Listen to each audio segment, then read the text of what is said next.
Ya, Assalamualaikum, salam sejahtera, salam GBN, salam Malaysia, salam kuasa ketiga. Jadi, live hari ini, saya akan membincangkan satu topik yang telah banyak saya terima pertanyaan. Ya, saya terima pertanyaan daripada pelbagai pihak yang meminta saya untuk mengulas topik ini.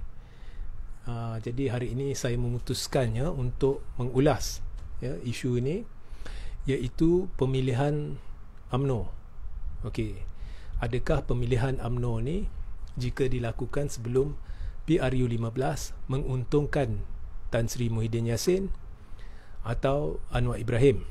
Jadi ini yang ingin saya jelaskan. Jadi kepada anda semua, saya juga ingin memberitahu bahawa bermula hari ini saya tidak akan mengambil soalan secara langsung dalam sesi live, tetapi saya akan khususkan satu live khas setiap minggu ataupun selang sehari lah. Okey, di mana live khas ini akan berlangsung lewat malam. Jadi bagi mereka yang suka tidur lewat, boleh bersama saya dalam live khas, di mana saya hanya akan tumpu kepada sesi soal jawab, dan live khas sesi soal jawab ini akan saya mulakan dalam masa terdekat. Saya akan buat pengumuman dalam masa terdekat. Okey, so hari ini kita akan bincangkan isu pemilihan awal UMNO. Adakah ianya menguntungkan Muhyiddin, merugikan Muhyiddin? Adakah ianya menguntungkan Anwar atau merugikan Anwar, dan kenapa? Jadi ini yang akan menjadi tumpuan saya hari ini. Baik, kita mulakan dengan Muhyiddin. Jadi, tahu tak saudara-saudari, satu perkara yang telah berlaku kepada Muhyiddin pada zaman pentadbiran Najib ialah pemecatan dia daripada jawatan Timbalan Presiden UMNO. Jadi ramai yang berkata sebenarnya apa yang merunsingkan Muhyiddin, memarahkan Muhyiddin ialah pemecatan dia daripada jawatan Timbalan Perdana Menteri. Sebenarnya kalau kamu fikir, apabila Muhyiddin dipecat dari jawatan Timbalan Perdana Menteri, ianya tidak semestinya merupakan satu halangan bagi beliau untuk jadi Perdana Menteri. Kerana kita tahu hanya kerana anda timbalan Perdana Menteri tidak semestinya anda akan jadi Perdana Menteri. Kita lihat Ismail Sabri. Ismail Sabri timbalan Perdana Menteri pada zaman pentadbiran Muhyiddin. Tetapi apabila Muhyiddin letak jawatan, Ismail Sabri tidak secara automatik menggantikannya sebagai Perdana Menteri. Tidak. Menurut perlembagaan itu tidak benar. Malah di dalam perlembagaan jawatan timbalan Perdana Menteri pun tidak wujud. Tetapi apa pun di dalam perlembagaan, apabila Perdana Menteri meletakkan jawatan, secara automatik kabinet dia semuanya sudah terlucut jawatan mereka. Maknanya kerajaan itu runtuh. Maka untuk melantik seorang Perdana Menteri baru, yang di-Pertuan Agong perlu melalui proses-proses tertentu. Antaranya yang di-Pertuan Agong boleh berjumpa dengan ahli-ahli parlimen untuk mengesahkan siapa di kalangan ahli parlimen atau ahli Dewan Rakyat memiliki sokongan majoriti ataupun difikirkan akan dapat sokongan majoriti. Jadi menerusi proses itulah Ismail Sabri menjadi Perdana Menteri, bukannya sebab dia timbalan Perdana Menteri. Sama juga masa Muhyiddin dulu dipecat daripada jawatan timbalan Perdana Menteri, itu sebenarnya bukanlah tamparan yang paling hebat terhadap Muhyiddin, kerana jawatan timbalan Perdana Menteri tidak memberi garanti, memberi jaminan dia akan jadi Perdana Menteri. Tapi apa yang benar-benar mengganggu-gugat Muhyiddin adalah apabila beliau dipecat sebagai timbalan Presiden UMNO. Kerana apabila beliau dipecat daripada sebagai timbalan Presiden UMNO dan seterusnya daripada UMNO, maka beliau tidak dapat menjadi Perdana Menteri dari UMNO pada masa hadapan. Andai kata Muhyiddin tiba-tiba dapat sokongan majoriti selepas pilihan raya ke-14 sebagai contoh, tetapi Muhyiddin tidak boleh jadi Perdana Menteri UMNO. So itulah tamparan yang hebat yang Muhyiddin lalui. Dan atas sebab itulah Muhyiddin telah keluar daripada menyokong blok kerajaan dan berdamping dengan blok pembangkang. Saya lihat itulah sebab sebenarnya. Walaupun pada masa itu kita tahu Muhyiddin mengkritik kerajaan, Muhyiddin mengkritik pentadbiran Najib bersama Tun Mahathir, di mana pada ketika itu Tun Mahathir bukan lagi ahli UMNO. Tetapi bagi saya, apa yang saya lihat, akhirnya apabila Muhyiddin dipecat, dia terus berdamping dengan blok pembangkang kerana apa pun yang paling tamparan yang paling kencang terhadap Muhyiddin adalah apabila beliau dipecat sebagai timbalan Perdana Menteri, timbalan Presiden UMNO dan dipecat daripada UMNO. Maka harapan dia untuk menjadi Perdana Menteri UMNO sudah pudar sama sekali. Jadi dia tidak ada pilihan lain melainkan bersama blok pembangkang, dan dia ingin menerajui satu parti baru. Kalau dulu dia tidak dapat jadi Presiden UMNO, ya, maka dia ingin jadi Presiden satu parti baru yang akan cuba untuk menguasai kerajaan. Ya, itu sahaja yang dia nak. Ya.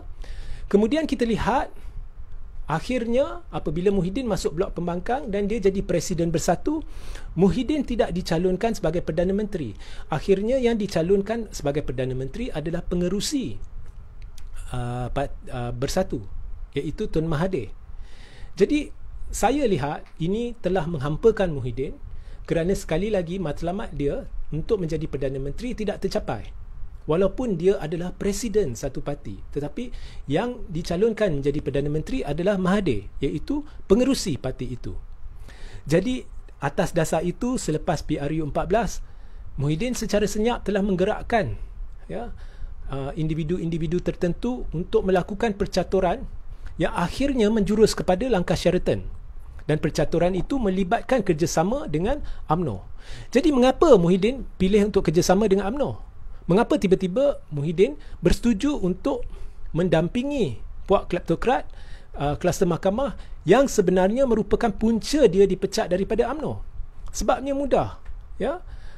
Untuk anda menguasai UMNO semula, pertama sekali anda perlu mendampingi UMNO dan memberi apa yang UMNO hendak, iaitu peluang untuk masuk kerajaan. Ya, kalau anda tidak beri UMNO peluang untuk masuk kerajaan, masakan pentadbiran UMNO akan bersetuju untuk bekerjasama dengan anda, akan bersetuju untuk memberi anda apa yang anda hendak. Jadi Muhyiddin bawa UMNO, dia kerjasama dengan UMNO dan dia tubuhkan kerajaan. Tetapi akhirnya Muhyiddin telah dipermainkan oleh UMNO, kerana UMNO pada awalnya bersetuju untuk menjadi sebahagian daripada Perikatan Nasional. Tetapi setelah langkah Sheraton berlaku, setelah Muhyiddin berjaya menumbangkan kerajaan pimpinan Tun Mahathir di bawah Pakatan Harapan, tiba-tiba UMNO berkata dia tidak ingin jadi sebahagian daripada Perikatan Nasional. Maka Muhyiddin terperangkap. Muhyiddin tidak boleh menghukum UMNO kerana dia memerlukan sokongan ahli-ahli Parlimen UMNO untuk kekal sebagai Perdana Menteri. Jadi Muhyiddin terperangkap. Sebab misi asal Muhyiddin adalah supaya UMNO masuk Perikatan Nasional, maka Muhyiddin sebagai pengerusi Perikatan Nasional, dia sudah secara tidak langsung menguasai UMNO. Kemudian seterusnya, dia ada perancangan untuk mewujudkan satu gabungan UMNO dengan Bersatu yang dia kenali sebagai Bersatu UMNO atau UMNO Bersatu. Dan saya kira selepas pergabungan itu berlaku atau kerjasama itu berlaku, mungkin Muhyiddin akan menjurus kepada menggabungkan terus, menjadikannya satu parti dan tidak lagi dikenali sebagai Bersatu UMNO, mungkin dikenali sebagai UMNO 2.0 ke UMNO 3.0 lah. Ya, dan seterusnya 3.0 tu lambat laun akan digugurkan dan dia jadi UMNO. Jadi Muhyiddin akan jadi Presiden UMNO. Jadi apa pun, selama ni Muhyiddin memang ingin pemilihan UMNO dilakukan supaya ya, akhirnya Zahid akan tergugur. Bila Zahid tergugur, dan jika Muhyiddin meletakkan proksi dia sebagai calon untuk melawan Zahid, dan jika proksi dia menang dalam pemilihan UMNO, maka seterusnya ini akan memudahkan misi untuk mencantum Bersatu dengan UMNO. Ya? Dan bila UMNO dengan Bersatu sudah bercantum, misi akhir Muhyiddin adalah untuk menjadi Presiden UMNO. Itu sahaja. Sebabnya jika anda menjadi Presiden UMNO dan anda bergelar Perdana Menteri, anda memang cukup berkuasa kerana UMNO ni adalah satu parti yang teramat kaya dan teramat besar. Berbanding jika anda Perdana Menteri tetapi anda hanya Presiden Bersatu. Bersatu bukannya satu parti yang terlalu kaya. Ya, dan saiz parti itu bukannya begitu besar, pengaruh dia bukan begitu besar. Sebab itulah anda lihat akhirnya Muhyiddin berjaya dicantas oleh siapa? Oleh kluster mahkamah menerusi kepimpinan UMNO. Itulah kehebatan pengaruh UMNO. Dia boleh mencantas Perdana Menteri, ya, kerana pengaruh dia memang ada. Ya. So sekarang ni jika Muhyiddin ingin meneruskan langkah dia untuk cuba mempengaruhi menguasai UMNO, maka pemilihan UMNO sebelum PRU15 amat penting. Jika pemilihan UMNO dilakukan sebelum PRU15, masih ada harapan untuk seorang yang mungkin boleh bekerjasama dengan Muhyiddin menjadi Presiden UMNO sebelum PRU15.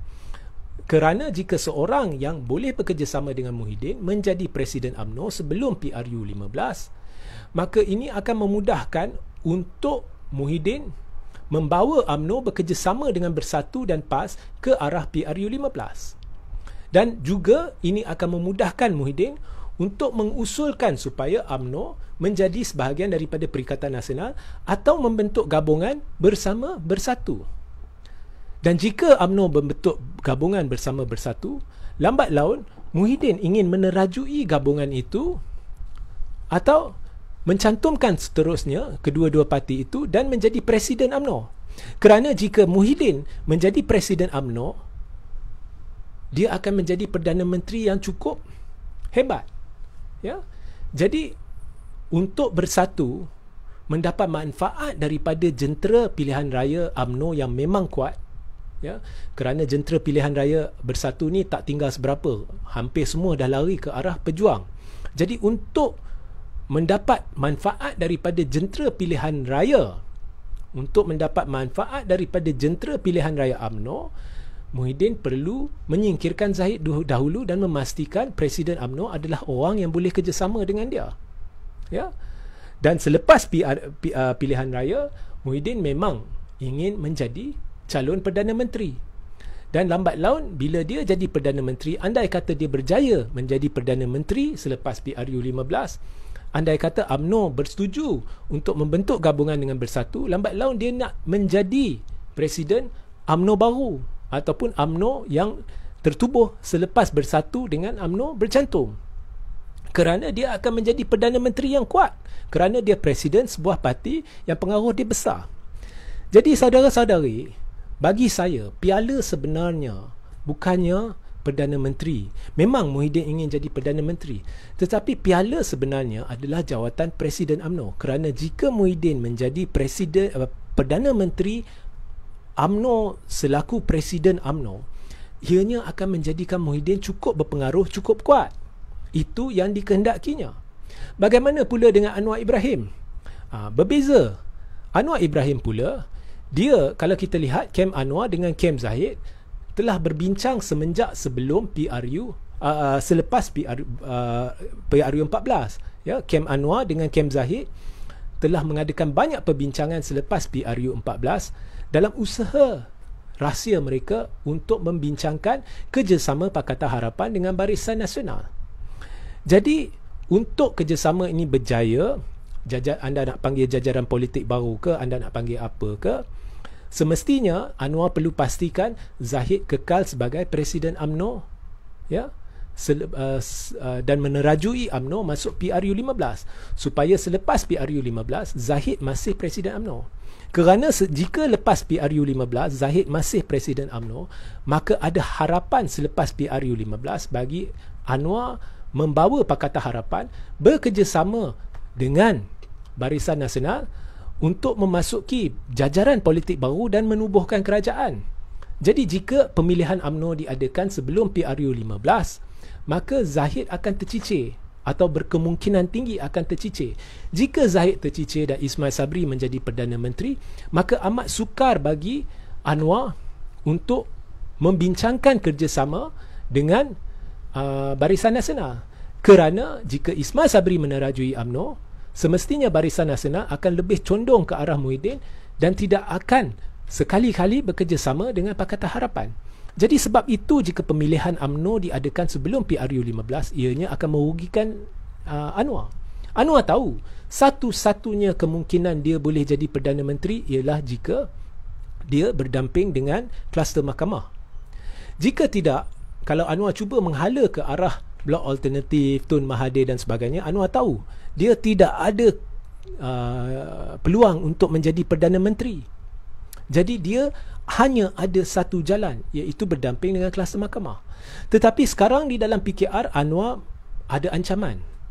Pengaruh Rafizi cukup besar. PKR sudah terbelah dua, ada kem Anwar dengan ada kem Rafizi.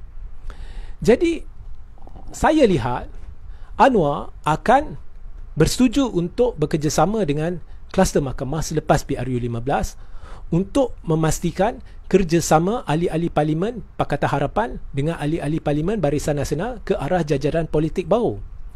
Dan selepas PRU 15, saya jangka Anwar akan menyisihkan Rafizi dengan cuba memasuki UMNO bersama gerombolan dia daripada PKR yang menyokongnya. Ini jangkaan saya. Mengapa?